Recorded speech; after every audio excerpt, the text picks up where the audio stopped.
Bonjour et bienvenue sur Métro Boulot Finito, le podcast qui change les codes du travail et qui veut en finir avec la routine métro, boulot, dodo. Dans ce podcast dédié au travail, on parlera efficacité, relations au travail, bien-être, mais aussi vision du travail de demain. Je m'appelle Marline et j'aide les entreprises à adopter de nouvelles méthodes de travail en se reconnectant à l'essentiel. J'espère que vous êtes prêts à booster votre journée parce que c'est parti pour un nouvel épisode. Bonjour, ça y est, c'est le Maïeko Talks du mois et aujourd'hui pour ce Maïeko Talks, je suis ravie de partager le micro avec Julien Detry qui est Head of Wellbeing chez Etias. Bonjour Julien. Bonjour Marline. Comment est-ce que tu vas Julien ? Ça va très bien. Super. Écoute, moi je suis ravie en fait de faire cet épisode avec toi, d'autant que toi t'es une des personnes qui en fait a vraiment été là quand j'ai commencé le projet. Tu m'as vu faire tous ces remaniements et t'as toujours été de très très bons conseils. T'as toujours été une oreille très très attentive pour justement m'aider à mieux comprendre le marché, à voir un petit peu comment je pourrais évoluer avec ce projet. Donc déjà, moi je te remercie pour ça et merci aussi pour le feedback. Et je suis très contente de pouvoir enregistrer du coup aujourd'hui avec toi. Pour commencer, je te propose une question toute simple. Est-ce que tu peux te présenter en quelques mots pour nos auditeurs ? Oui, avec plaisir. Alors, donc, je m'appelle Julien, je suis psychologue du travail de formation. Je me suis formé au fur et à mesure de ma carrière maintenant d'une vingtaine d'années dans les risques psychosociaux et puis plus récemment dans la prévention de manière générale au niveau de la sécurité et de la santé. Donc, dans le milieu de la prévention, depuis une vingtaine d'années, j'ai eu l'occasion de travailler en service externe de prévention, où j'ai eu l'occasion de travailler pour beaucoup d'entreprises différentes, de différents secteurs, de différentes tailles. Et puis, à l'occasion d'un certain nombre de changements, il y a maintenant 5 ans à peu près, je suis arrivé chez Etias. Et c'était pile l'occasion pour moi d'arriver dans un moment qui était charnière à plus d'un titre, parce que c'était le début de la vague Covid. Donc, un moment dans lequel, en termes de support et de soutien aux collaborateurs, beaucoup de choses se passaient. Une révolution, finalement, aussi dans les manières de travailler. Je suis très content de l'avoir vécu en même temps que mes collègues chez Etias et d'avoir pu aussi, à ce moment-là, réfléchir avec l'employeur à des actions qu'on pouvait développer. Ce qui m'a permis, je pense, d'arriver aujourd'hui à une vision du bien-être au travail qui a été aussi construite sur ces bases-là. Voilà, je pense que c'est, cette manière de présenter pour moi mon arrivée chez Etias, c'est dans le trajet de la carrière où je suis à présent. C'est ça qui donne aussi la cohérence à la vision qu'on a pu développer avec évidemment tous les collègues chez Etias, quoi. Ouais, c'est ça. Et finalement, en fait, cette arrivée chez Etias, c'était totalement en cohérence avec ton parcours. Ça tombait sous le sens à ce moment-là d'arriver chez Etias. Oui, assez. En l'occurrence, comme je disais, avoir travaillé pour beaucoup d'entreprises, comme conseiller, à ce moment-là, c'était dans beaucoup de situations, beaucoup de rencontres différentes, des secteurs très différents, mais j'avais envie de pouvoir approfondir, aller un peu plus dans le détail, et surtout de pouvoir aussi voir le fruit des actions qui sont proposées, et de voir leur impact, et de pouvoir les accompagner jusqu'à leur terme, avec tout ce que ça a d'opportunités, et puis tout ce que ça a aussi parfois de plus complexe, de plus difficile. Parce qu'évidemment, quand on reste, les succès et les échecs, on les porte avec soi et on doit aussi continuer de convaincre.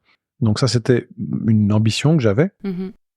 Et envie de m'y confronter avec une entreprise qui était une entreprise d'une certaine taille, avec un certain nombre de possibilités aussi, en termes de prévention, et avec une entreprise qui montrait aussi une attention particulière à l'humain. Et ça, c'était pour moi donc l'opportunité de faire une belle rencontre, quoi. Et tu le disais juste avant, le Covid, toi, t'es arrivé donc à cette période Covid, justement, et le Covid a amené beaucoup de changements, de redéfinition aussi dans le monde du travail. Pour être un peu au day-to-day avec les collaborateurs, qu'est-ce que toi, t'as remarqué vraiment comme changement concret depuis le Covid, justement ? Il y en a énormément. Maintenant, il y en a certains qui sont très significatifs, je pense, dans les modes de travail, modes d'organisation du travail. Il y a clairement un impact du télétravail structurel. Donc, le télétravail dans beaucoup d'entreprises était balbutiant ou existait, mais de manière parfois non formalisée ou non structurelle, justement.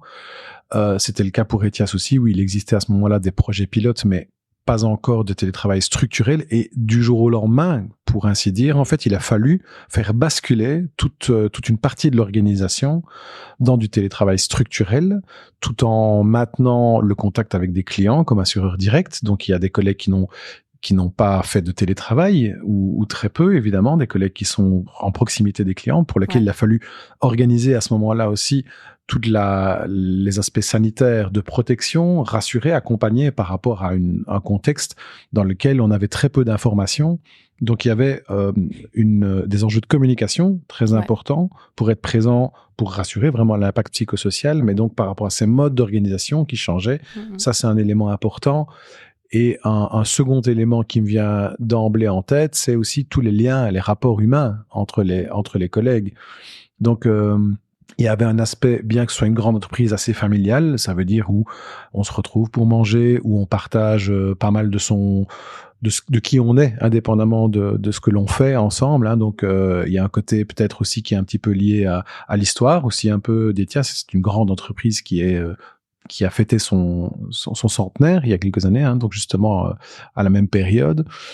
Et donc, c'était aussi les rapports humains, de travailler à distance, d'apprendre à travailler à distance les uns des autres, de quand même pouvoir à un moment faire équipe parfois, faire entreprise, je vais dire. Donc ça a été accompagné pendant cette transition-là. Et puis, depuis, on est dans une période maintenant un peu post-Covid où on apprend à travailler toujours en redéfinissant un petit peu certains de ses repères et en essayant de trouver, et c'est un mot qui est important pour moi, mais de l'équilibre là-dedans entre à la fois les besoins de l'organisation et maintenant clairement aussi une individualisation de certains besoins et la volonté de trouver là-dedans pour chacun, de s'y retrouver en tout cas. Oui, c'est ça, d'avoir un équilibre pour chaque collaborateur.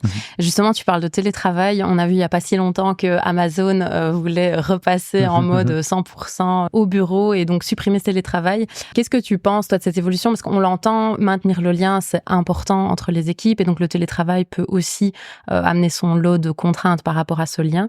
Mais du coup, toi, c'est quoi un peu ta position par rapport au télétravail, justement? Ce qu'il y a, c'est que j'ai l'impression qu'en fait, la réponse n'est pas une réponse dichotomique avec ou bien un pour ou bien un contre. Elle dépend d'un certain type de fonction. Elle dépend peut-être aussi d'une certaine maturité au niveau de l'organisation, au niveau des équipes, au niveau du degré de seniorité de la personne. Et au niveau des tâches exécutées. Et c'est peut-être le plus souvent, en fait, on réfléchit au télétravail comme une possibilité de reproduire le même modèle que ce qui existait avant, en partie à domicile et en partie au bureau. Et on entend, ci et là, je pense, une tendance aujourd'hui qui est à environ 2 à 3 jours de télétravail pour maintenir du lien et pour permettre aux personnes de gagner du temps sur les temps de trajet, sur le confort de vie, l'équilibre vie privée, vie professionnelle qu'on met beaucoup en évidence. Mais j'entends, moi, assez peu parler, ou je lis assez peu, finalement, de télétravail organisé sur base vraiment du type d'activité réalisée qui serait préférentiellement à faire quand on a du temps où on peut faire a priori plus se concentrer peut-être quand on est à domicile par rapport au bureau. Et je dis ça avec en astérisque quand même le fait que le domicile est aussi différent pour chacun. Il y a peut-être des collègues qui ont très difficile de se concentrer à domicile parce qu'ils ont un bébé qui pleure, parce que leur voisin fait des travaux, parce qu'il y a plein aussi de raisons où ça peut être compliqué en fait de faire du télétravail à domicile. Donc il y a pour cette raison-là, je pense, une souplesse nécessaire, mais aussi une réflexion sur le pourquoi on travaille au bureau. Ça sert à quoi de venir au bureau? Si c'est pour passer 8 heures de son temps au bureau avec un casque sur les oreilles à parler à des personnes qui sont à distance, finalement, ça n'a pas beaucoup de sens de venir au bureau. Donc, ce télétravail aujourd'hui, j'ai l'impression qu'il faut encore un peu plus clarifier ou avoir au minimum une réflexion sur le pourquoi. Parce que là aussi, le lien... Je pense qu'il y a des entreprises où les liens n'étaient pas nécessairement existants avant et c'est pas le télétravail qui vient détricoter des liens. Là où il y avait vraiment du lien avant, le télétravail ne les gomme pas non plus entièrement. On doit par contre veiller à pouvoir encadrer, je pense, justement, ces moments de télétravail et ces moments de travail au bureau par des choses qui ont du sens pour l'organisation, pour l'équipe et pour les collègues. Et ça, c'est peut-être la plus grosse révolution dans la manière d'organiser le travail, quoi. Ouais. Et j'entends, et je trouve ça très intéressant ce que tu soulignes de se dire, le télétravail, il est pas le même pour tout le monde, et en fonction aussi du type de fonction, du type de travail que tu vas faire, il peut être intéressant ou pas. Ça, je trouve ça très intéressant parce que c'est vrai que, comme tu l'as dit, on l'entend pas souvent. Et je crois que c'est un petit peu le propre de notre société, c'est que tout le travail est évalué de la même manière. C'est-à-dire que les gens qui travaillent à l'usine, les gens qui font du service ou les gens qui travaillent devant un bureau ont un peu le même type de travail et les mêmes standards. Alors que forcément, c'est des fonctions qui sont complètement différentes et donc forcément, vont pas avoir les mêmes besoins non plus. Toi, justement, par rapport à ça, puisque vous avez quand même des gens qui travaillent en agence, donc ils sont en contact direct avec le public, et puis vous avez aussi toute une partie de gens qui travaillent derrière un ordinateur la majorité du temps, entre guillemets. Comment on peut gérer ces différents types de travail, justement, et comment toi, tu le fais au quotidien avec les équipes?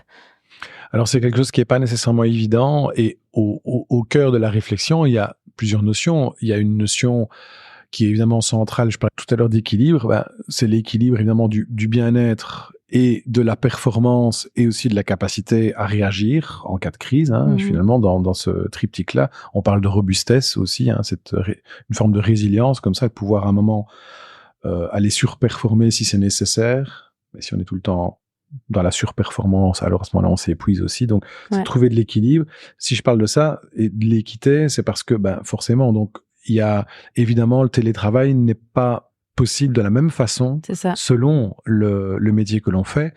Mais être équitable, c'est tenir compte de cette différence-là. Et pour les personnes vis-à-vis desquelles le télétravail est plus difficile, ou en tout cas peut être réalisé de manière peut-être moins fréquente, moins intensive, alors qu'est-ce qu'on peut apporter comme support, comme soutien, qui permet à ces collègues-là aussi d'avoir un équilibre, vie privée, vie professionnelle, parce que ça, tout le monde en a besoin, de pouvoir aussi trouver du temps pour se concentrer, et de pouvoir malgré tout, et dans l'équilibre de la performance, et malgré tout, Etias a comme ambition d'être un assureur proche de ses clients, accessible, disponible.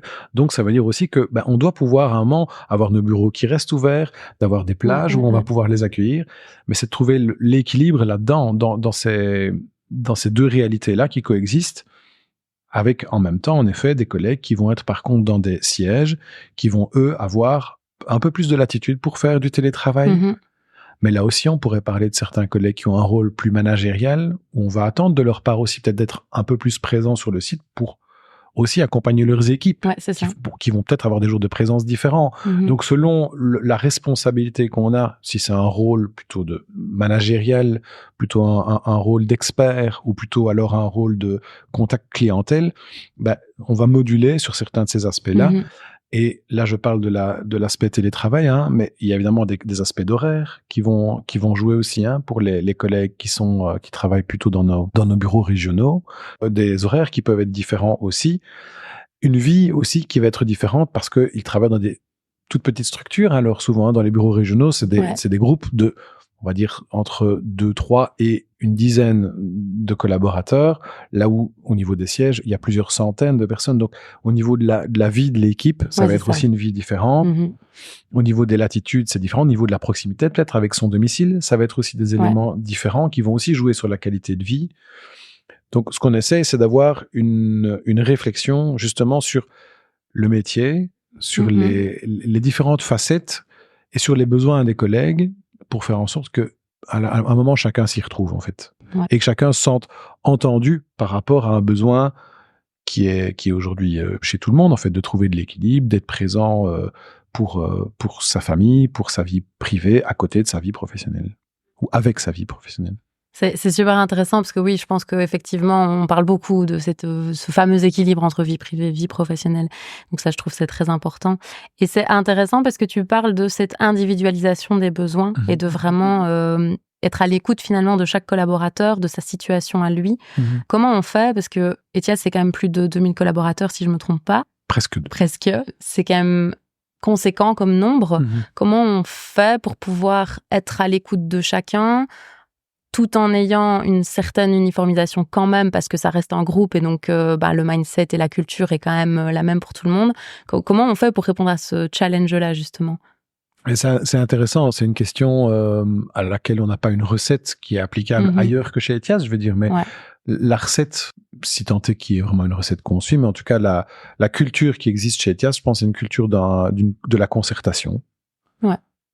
Ça veut dire qu'il y a énormément d'occasions auxquelles on sollicite l'avis des collègues. Alors, l'avis, évidemment, via parfois des sondages, parfois via des questionnaires, parfois de manière un peu plus directe, évidemment. Donc, il y a un climat de concertation à la fois donc dans des formats un peu plus encadrés, comme je disais, les enquêtes, les sondages, où là, on a l'occasion de sonder, vraiment, d'aller recueillir les besoins. Ouais. Et on le fait pour toutes sortes de choses, que ce soit par rapport justement au télétravail, par rapport à nos nouveaux bâtiments, soit rénovés, soit ceux vers lesquels on déménage, par rapport à des aspects de mobilité qui sont très importants aujourd'hui, entre autres avec ces questions de déménagement de nos bâtiments, mais par rapport à l'évolution aussi du monde du travail. Donc ça, ou par rapport à la déconnexion, un autre élément qui était important aussi dans l'équilibre. Maintenant, à côté de ça, les équipes sont des équipes qui sont souvent à taille humaine et je veux dire relativement petite taille, donc c'est des équipes d'une dizaine plutôt de personnes, donc dans lesquelles là, les managers ont des réunions de manière quasi hebdomadaire, donc il y a des réunions hebdomadaires, on encourage tous les managers à avoir de manière fréquente aussi des rendez-vous face à face, on appelle ça one-to-one, on va dire ça, parce qu'il y a pas d'anglicisme, mais pour justement aller recueillir les besoins individualisés des collègues aussi. Et je vais dire, par rapport à ça, c'est la recette que l'on veut mettre en évidence, c'est une recette qui est simple. Elle est simple et on se disait entre nous et à l'occasion d'une réflexion c'est presque désarmant de simplicité, c'est que le meilleur moyen de détecter comment les personnes vont, c'est de leur demander. Mais de leur demander à l'occasion d'un rendez-vous qui est centré sur comment ils vont, évidemment, parce que il y a beaucoup de rendez-vous qui peuvent être centrés sur, de nouveau, exclusivement la performance. Le nombre de dossiers traités, un degré de satisfaction client, des paramètres qui sont importants, évidemment, financiers, parce que on est une entreprise du secteur, banque, assurance, et que les aspects financiers sont essentiels à surveiller. Mais à côté de ça, ou en plus de ça, et à travers ça tout le temps, évidemment, on a aussi l'attention à détecter le plus tôt possible quand il y a des petites inflexions sur quelqu'un qui se sent un peu moins bien, et ça peut se ressentir à travers la performance, comme ça peut se ressentir dans son comportement, dans son attitude, dans des signaux beaucoup plus ténus sur, tiens, une heure un peu plus tardive d'envoi d'un mail, le ton qui change, quelqu'un qui s'exprime habituellement plus et qui là s'exprime moins, ou vice-versa. Donc, ça nécessite de se connaître. Donc, tout ça, c'est finalement des choses qui semblent, en fait, élémentaires. Et parfois, ça va sans dire, mais ça va encore mieux en le disant parce que c'est pas nécessairement fait. Et c'est à travers ces éléments-là, ce qu'on veut vraiment encourager, d'apprendre à se connaître, d'apprendre à aller proactivement vers quelqu'un avant que lui, finalement, n'ose peut-être franchir le pas de dire quelque chose. Et tout ça répond à la question initiale qui était comment est-ce qu'on capte les besoins individuels. C'est à la fois à un niveau collectif, et tu disais tout à l'heure uniformisé. On essaie même de préférer le mot harmoniser, parce que c'est une manière de donner. Oui, mais c'est un mot qu'on a réfléchi évidemment parce que le côté uniforme, ça signifierait qu'on veut un petit peu faire du conformisme dans un seul sens. Or, l'individualisation, c'est faire en sorte que chacun puisse s'y retrouver dans une certaine ligne que nous on trace. Donc, notre rôle, c'est de donner un cap, de proposer une vision et d'essayer de faire en sorte que le maximum de personnes y adhèrent et d'essayer de trouver comment est-ce qu'elle peut s'articuler avec les besoins de chacun. Ça, c'est évidemment toute la complexité et toute la beauté, je trouve, du travail que l'on fait.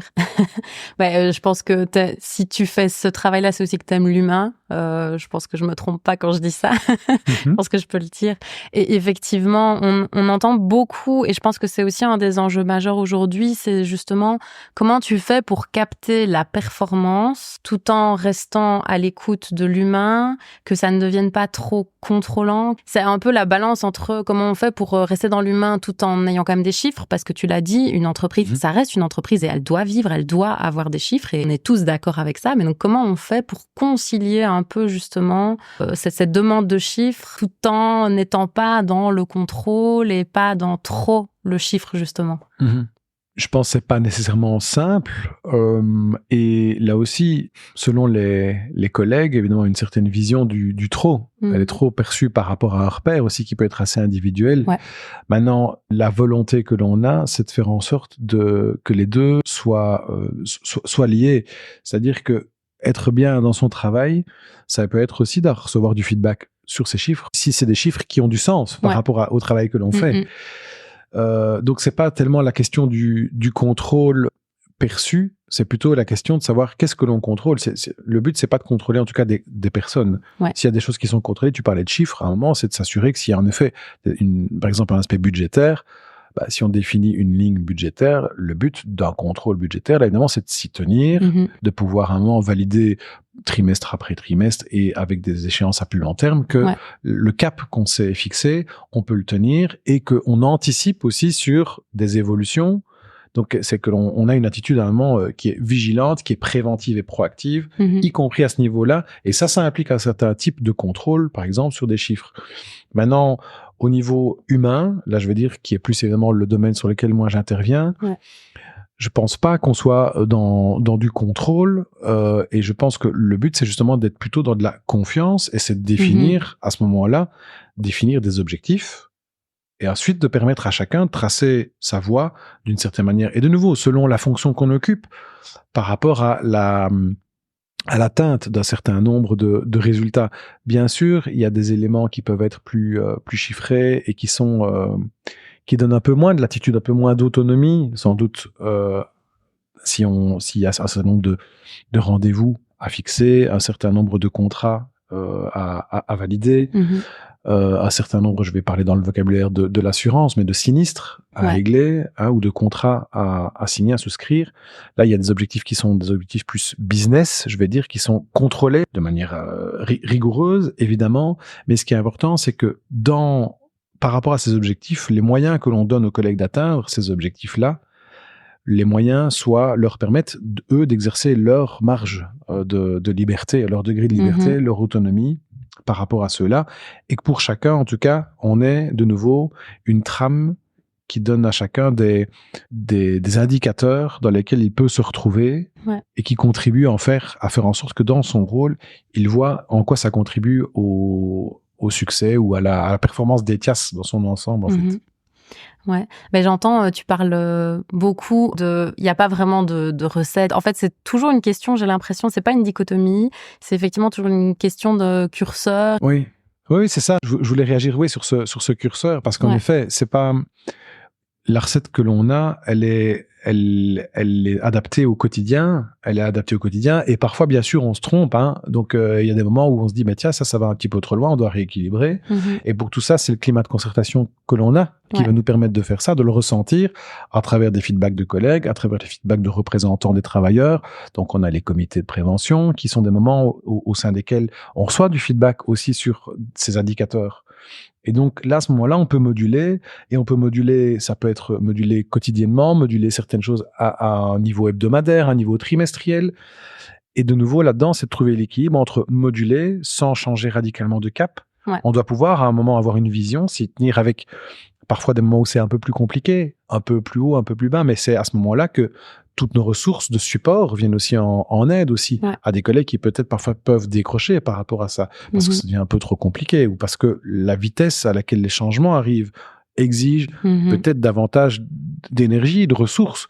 Et là, on est tous aussi différents, on vit tous dans notre vie privée, dans notre vie professionnelle, des hauts, des bas, des moments où on sort plein d'énergie, des moments où on est fatigué, des moments où il fait sombre dehors et ça nous pèse, des événements de vie qu'on subit, la perte d'un proche, un déménagement, il y a la maladie, des choses qui sont plus ou moins importantes, plus ou moins graves, et on les vit à domicile et au boulot aussi. Et donc, notre rôle, quand on s'occupe de bien-être, c'est d'accompagner ces moments-là aussi. C'est de pouvoir trouver des ressources aussi quand je suis dans mon travail pour pouvoir m'apporter ou bien du soutien, ou peut-être pour pouvoir aussi aborder ces éléments-là et de voir, tiens, comment ça impacte mon travail? Qu'est-ce que je peux faire pour essayer de traverser cette période? Parce que je dois la traverser de toute façon. Mais c'est avoir un moment de l'écoute, de la compréhension, de la reconnaissance, et de pouvoir moduler sur ces éléments-là avec des services compétents. Donc, nous, on s'occupe de prévention. Là, je parle de prévention humaine, mais on s'occupe évidemment de sécurité, de santé, d'hygiène, donc de tout ce qui est conditions de travail. Et puis, pour les aspects humains, on a d'autres services support, les ressources humaines qui nous aident, évidemment, des équipes qui accompagnent les changements. Donc, c'est de réfléchir à qui sont les interlocuteurs qui peuvent être le bon support. Ouais. Et de rester à l'écoute finalement de tous les collaborateurs, parce que ça, je pense que c'est important. J'avais envie de revenir sur un point que tu as abordé, c'est cette vitesse du changement. On a parlé tout à l'heure de Covid. On est dans une société qui est en hyper-accélération, on le voit. On parle beaucoup de cette fameuse Gen Z qui émerge sur le marché.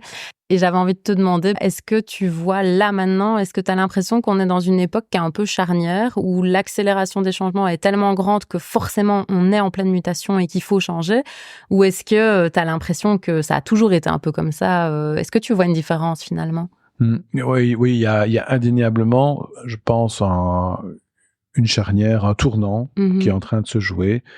Non pas qu'il n'y ait pas eu des changements auparavant ou même des je veux dire le mot révolution, c'est peut-être un grand mot, mais il y a eu bien sûr des moments charnières dans l'évolution évidemment du monde du travail, que ce soit d'une période industrielle, post-industrielle ou encore l'arrivée d'Internet ou des choses qui évidemment ont eu un impact, ou du GSM, qui ont eu un impact marquant. Mais ce qui est frappant aujourd'hui, c'est la rapidité, l'accélération avec laquelle ça se produit. Et à un moment aussi un certain nombre d'aspects qui touchent à nos limites que l'on avait moins avant. On parle beaucoup des limites planétaires. On voit qu'avec l'explosion de l'absentéisme et parmi les premières causes, si je mets de côté les aspects plutôt musculo-squelettiques, on trouve les aspects liés à la santé mentale. C'est aussi une manière d'aborder les limites humaines aussi. Et on y voit, je pense, un parallèle dans les tournants que l'on voit aussi aujourd'hui sur l'exploitation des ressources de notre monde, du monde qui nous entoure, et avec comment est-ce qu'on exploite nos propres ressources en interne. Et par rapport à ça, clairement, c'est un tournant dans la manière que l'on va avoir, et je parle au futur, de concilier cette limite de ressources, à la fois avec une manière de gérer ça de manière responsable. Ça veut dire, c'est de la gestion saine, prévisionnelle, qui voit ça à l'aune des carrières qui s'allongent, à l'aune de la population qui vieillit d'une certaine manière. Donc ça veut dire aussi comment est-ce qu'on transmet, comment est-ce qu'on garde les connaissances, comment est-ce qu'on accompagne, comment est-ce qu'on conserve de la capacité, comment est-ce qu'on peut accompagner les plus jeunes générations, comment est-ce qu'on accompagne le trajet de toute la carrière, parce qu'on ne vieillit pas d'un coup. Comment est-ce qu'on l'accompagne avec les autres changements qui s'accélèrent en termes de digitalisation, en termes maintenant d'arrivée fulgurante de l'intelligence artificielle générative, même si là aussi, elle est là depuis un certain temps, mais son impact, on sent qu'il est en train de grandir et que on a peut-être la maîtrise qui pourrait nous échapper si on n'est pas vigilant.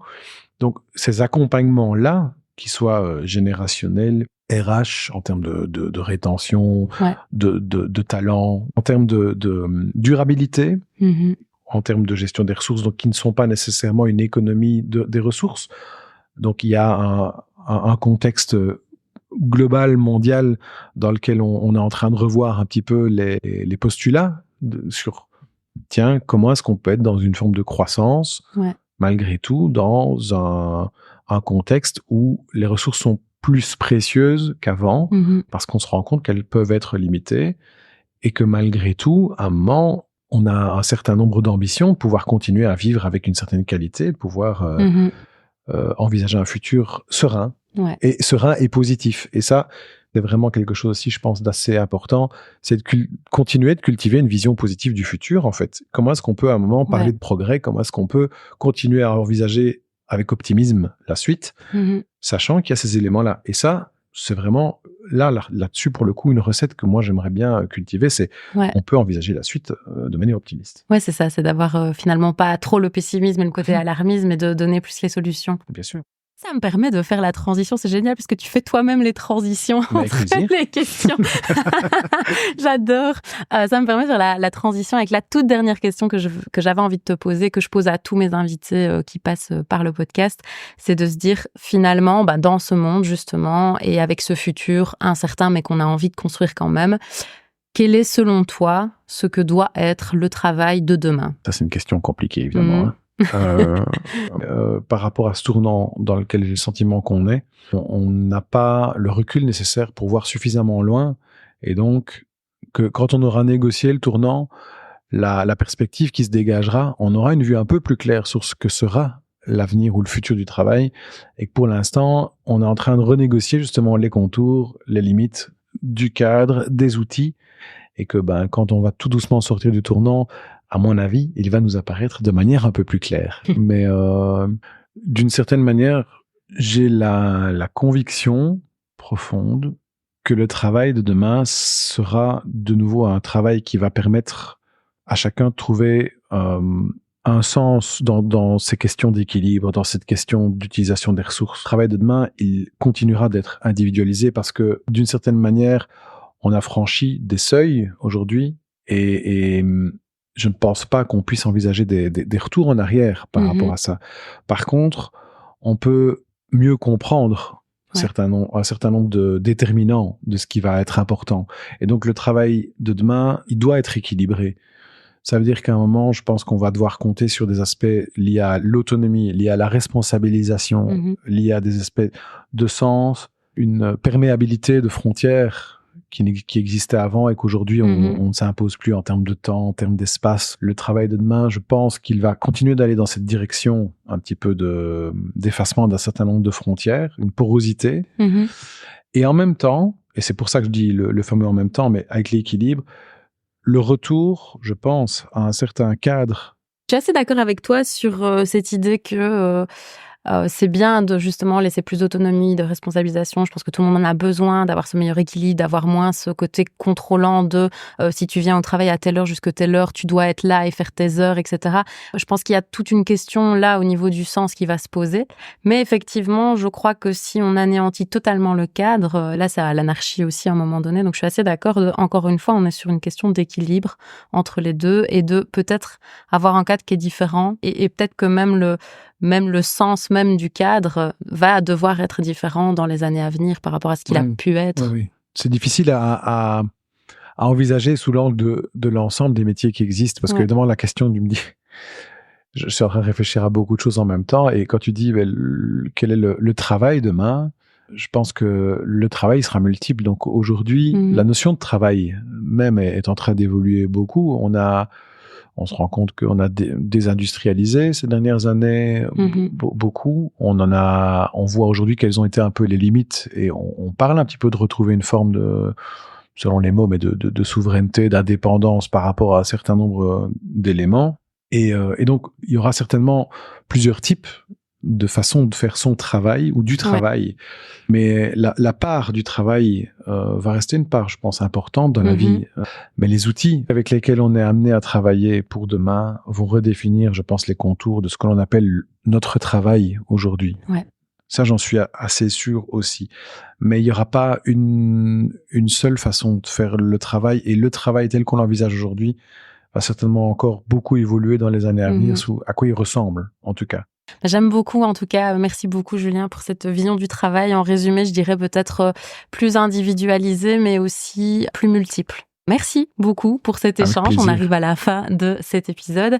La dernière petite question que j'ai pour toi, c'est est-ce qu'il y a un petit point de contact où nos auditeurs pourraient te retrouver pour discuter et avoir des renseignements aussi sur Etias? Absolument. Écoute, tout simplement, mon adresse mail, julien.detry@etias.be. Ah, j'adore comme tu l'addictes. On dirait que tu as fait ça toute ta vie, Julien, j'adore. Je l'ai déjà fait à quelques reprises quand même. Ah voilà, c'est pour ça. Oui, non, voilà. Mais on voit que tu as l'habitude. Oui, n'hésitez. Enfin, je pense que s'il y a des auditeurs intéressés à partager, avec grand plaisir, toujours, on est un monde de réseau aujourd'hui et comme tu disais tout à l'heure, on cherche les recettes et on questionne nos propres recettes. Donc, si on peut partager avec d'autres et surtout se laisser inspirer parce que d'autres font qui marchent bien aussi, c'est avec grand plaisir. Ok, super. Merci pour ce petit partage. Moi, je mettrai évidemment ton adresse email en description de cet épisode. Je te dis encore un tout grand merci. Merci pour l'invitation. Merci pour ce très chouette temps. On a un tout petit peu dépassé le timing, mais c'était tellement intéressant que moi, j'aurais parlé encore des heures avec toi. En tout cas, j'espère que ça vous a plu. Voilà, moi non plus. J'espère que ça vous a plu, chers auditeurs, et on se retrouve la semaine prochaine pour un nouvel épisode. Merci Marie. Nous voilà à la fin de cet épisode de podcast. Déjà, merci d'être resté jusqu'au bout. Si cet épisode vous a plu, n'hésitez pas à laisser une note et un commentaire sur votre plateforme d'écoute.